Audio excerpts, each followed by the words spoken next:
is a presentation of the Hello Chicago Network.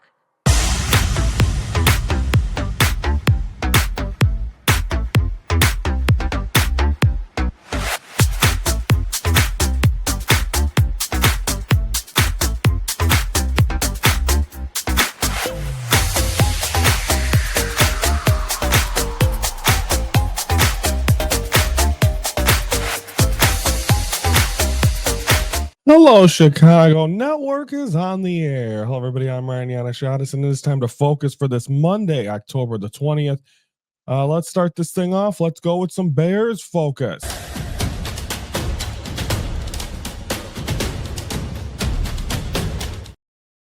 Bears battled the New Orleans Saints, and I said going into this game it was going to be a catch game.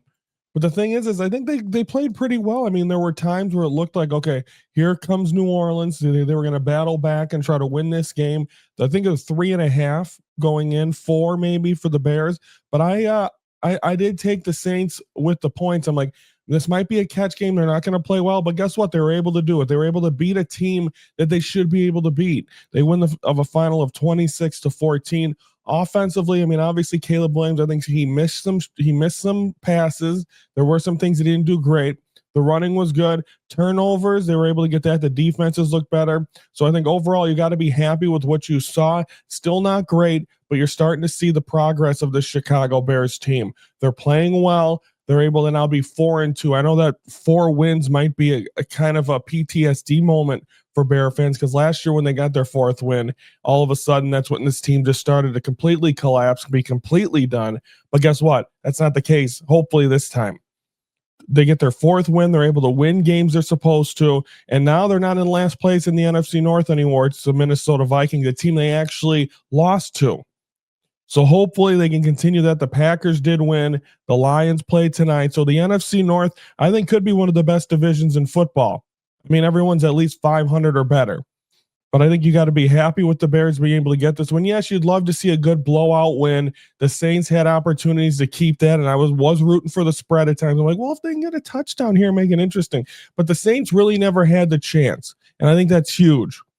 Because you don't want a team like that. You don't want to be like what happened with the New York Giants and have a 20-point lead in the 4th quarter with 6 minutes left and blow it. You're able to get the win and you move on. Now you start focusing on the Baltimore Ravens.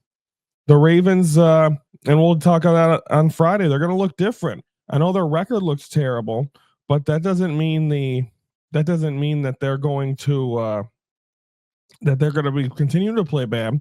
Rattler did pretty good. He had 20 of 32 for the Saints, 233 yards, 2 touchdowns.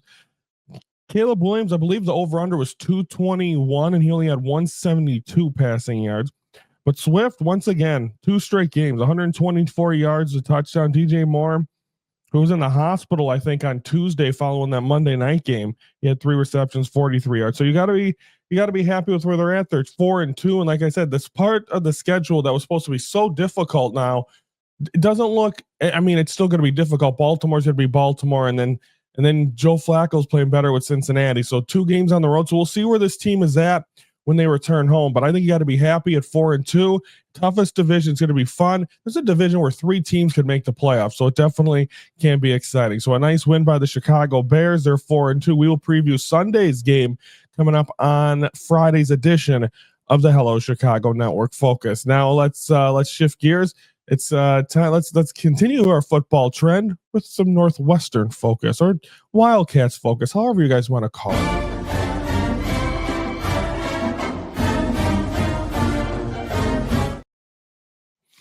And what a game it was. I mean, their final game at Martin Field, of course, they have 2 more home games this year at Wrigley, and then they're going to have a couple games at they have 2 games at Wrigley, and then next year they will open up their brand new stadiums, where the rest of the games will be on the road. But they played Purdue, and they win this one of a final of 19-0. And when you look at this team overall, Purdue, it just seems like every time they get out of a jam and get out of a jam and be able to get the ball back, they made some very dumb penalties that would let Northwestern get the ball back. So I mean, that's the case it was, and Northwestern able to get a nice shutout. They played good, and you got to give credit to the Wildcats. And so a nice win, 19-0. That running back, Komolafe, is good. The other one, Hyman, him as well. So I think both of those guys have been fun to watch. The running game was great. But like I said, the Boilermakers did not play well. They kept getting in their own way. But Northwestern will take it and they get the victory. So a strong win there. Now they'll go on the road to face Nebraska, who is also because Northwestern's 5-2. So I mean, you can win a couple more games. You might be even talking about a bowl this season with the Northwestern Wildcats. So let's keep this positive momentum going in Chicago sports. They get a nice win over Purdue. They'll face Nebraska on Sunday. We'll talk about that game coming up on Friday. So a nice win by Northwestern in their final game at Martin Field. I got a chance to go there, obviously, in September. We showed you that. And I enjoyed it. So, I mean, great job by them being able to put that together for 2 years. 2 games now at Wrigley Field to close out the year. And then next year they open up their brand new facility, which I'm very, very excited to get to go to. So that is the Wildcats' focus. And hopefully this year, maybe even a bowl game. Wow. We'll see. Take a time out here on the Hello Chicago Network. When we come back, we're going to have a Blackhawk focus. Recap the weekend that was as the Madhouse on Madison. Going to have both teams back this week. The offensive line, Swift able to get some nice plays as well. The defense starting to come together. They gave Jaden Daniels a pick. So all that momentum, keep building it. Do not play to the level of your competition. Go out there and win this football game and go to 4-2 and see what happens in Baltimore and then take care of the Bengals. And then you start seeing, again, division matchups again. So we'll see what happens. But the Bears, Saints, Sunday, don't make it – make sure my feeling doesn't work. Make sure it's not a catch game and we're on here celebrating a Bears victory on Sundays. But now it's time to talk about the Chicago Blackhawks. Let's focus on them.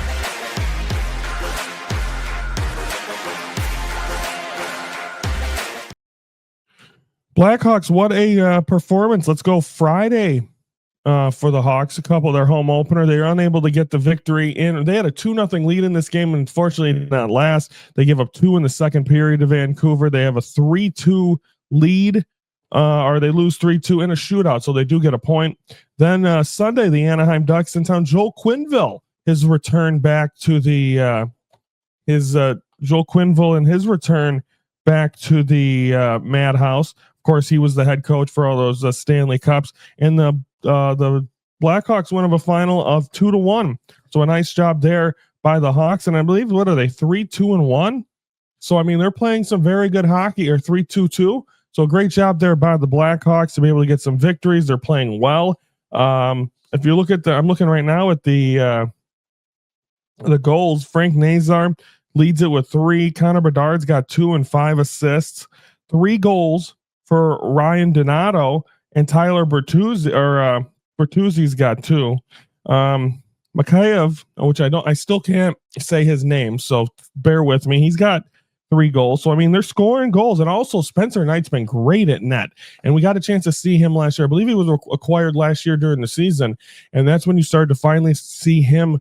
And you finally starting to see a guy stop goals in there and to be able to hold a lead. So that is so huge for the Chicago Blackhawk team. And hopefully they can continue that. So they're over 500 right now. So what are we seeing in Chicago sports? We're seeing a trend where teams are playing some good sports. You got Northwestern over 500, the Blackhawks over 500. Only one game this week for the Blackhawks. It'll be Thursday, 6 p.m. start, I believe it is, against the Tampa Bay Lightning in Tampa. So only one game this week for the Hawks. Is again, they've played so many games. The opener was 2 weeks ago, and they've been shooting through these games. So great job there by the Hawks. That wasn't their home opener Friday. I believe I'm a week behind, but nonetheless, so able to get the key thing is to try to get points in every game, and that's what seems like what the Blackhawks trend is right now. So great job by the Hawks. So they they lose to the Canucks in overtime, 3-2 on Friday. Sunday they defeat the Ducks 2-1 in overtime, and then Thursday they will be in Tampa to take on the Lightning. We'll take a time out here on Hello Chicago Network. When we come back, we will preview the Bulls home opener, as they will, or the season opener and home openers. They'll welcome in the Detroit Pistons on Wednesday. So our first Bulls focus, that is coming up next. But first, now it's time to take a look at the Chicago White Sox as they won the World Series 20 years ago.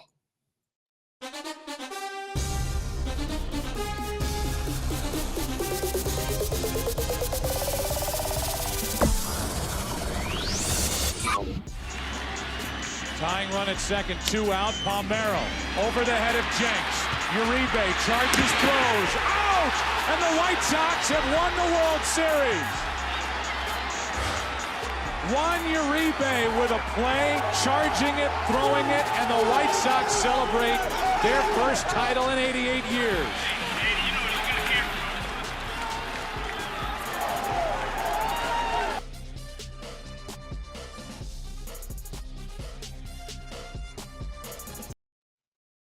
God, I remember that. I think I was a freshman in high school, and being a Cub fan, I'm like, oh, hopefully they'll lose. There was no competition. We might see the same thing this year in the World Series. We might see another sweep. I know the ALCS is 7 games. That 7th game will be tonight, and the Dodgers completely took care of the Milwaukee Brewers, so that warmed my heart a little bit. But the White Sox just steamrolled. I think they only lost 1 game in the playoffs, so a great job by the 2005 Chicago White Sox, and that's our honoring them as they were able to win the 2005 World Series, sweeping the Killer Bees and the Houston Astros. Okay, now it's for the first time this season. It's time to have a Bulls focus.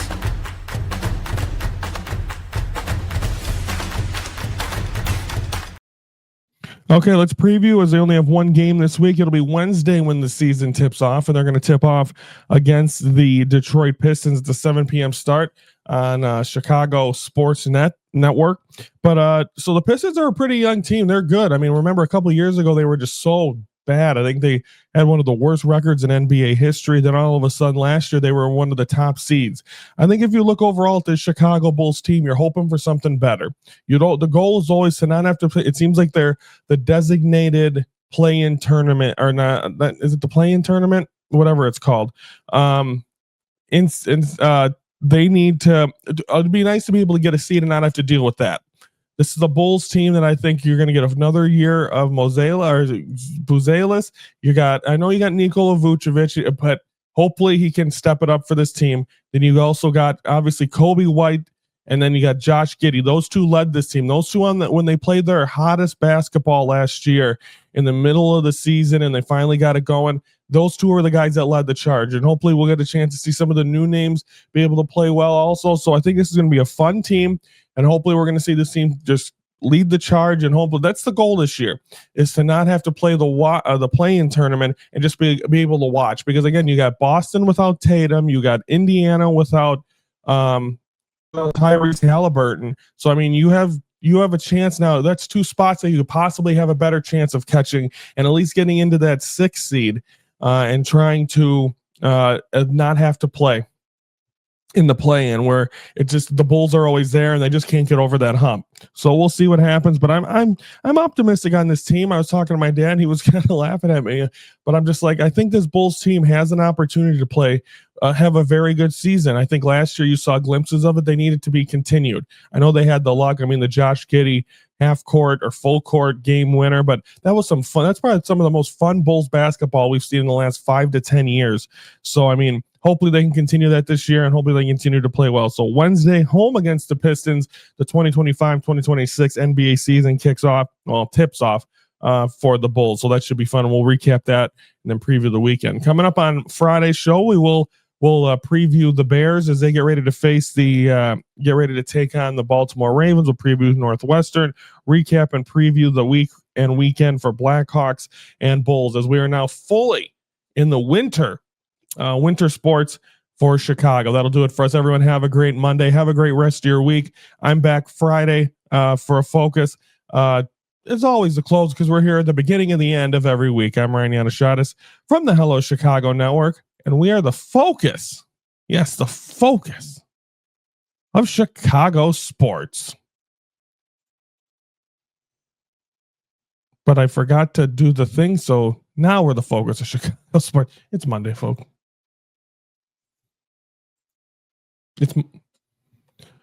We're gonna because I'm not editing this.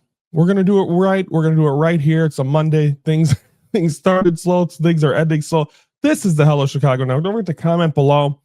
Tell us what you think of Chicago sports. Actually in a pretty good place right now. Subscribe to the Hello Chicago Network YouTube channel. We have 39. Trying to get our 40th subscriber to the Hello Chicago Network YouTube channel. And then don't forget, Also, our next Fan Focus Live will be, I think, Sunday, November 23rd. It's a while, but it'll be Bears and the Steelers. So that should be fun to watch Aaron Rodgers walk all over the Bears again. Maybe not. You never know. So do that. And also don't forget to like this video if you like a taste of the Mondays on camera. I'm Ryan Andershadas from the Hello Chicago Network, where the focus of Chicago sports.